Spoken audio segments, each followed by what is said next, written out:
তো গাইস, আজকের 60 জন লোক আমার বাড়িতে খাবে। আমি রান্না করছি, ফার্স্ট টাইম রান্না করছি, জানি না কেমন হবে।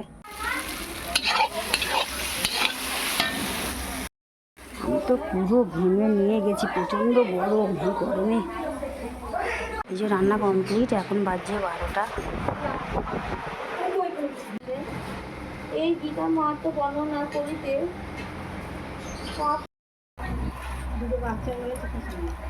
খেতে বসতে গেছি, এখন বাজে 3টে। আমি খাওয়া দাওয়া করে এলাম, এসে একটু বসেছি। তো আমি পাশের বাড়ির অনুষ্ঠানটায় কোনো রাঁধুনি ভাত ছিল না, তো আমি সেই জন্য বললাম যে আমি ঠিক ম্যানেজ করে নিতে পারবো, আমি রান্না করতে পারবো। তো বললো 70 জনের রান্না তুমি করতে পারবে? আমি বলি হ্যাঁ করতে পারবো, অসুবিধা নেই। তো ওরকম মনে সাহস করে আমি করেছি। তো যাই হোক, সবাই রান্নার প্রশংসা করেছে আমার। সবাই বলছে যে তুমি আগে কি কখনো কোনো অনুষ্ঠানে রান্না করেছো? আমি বললাম না, এই ফার্স্ট টাইম। তো বলছে তাহলে এত সুন্দর রান্না তুমি আগে করোনি? তা আমরা ভাবছিলাম যে তুমি আগে কোথাও করেছো কি। আমি বললাম না, আমি আগে কোথাও করিনি।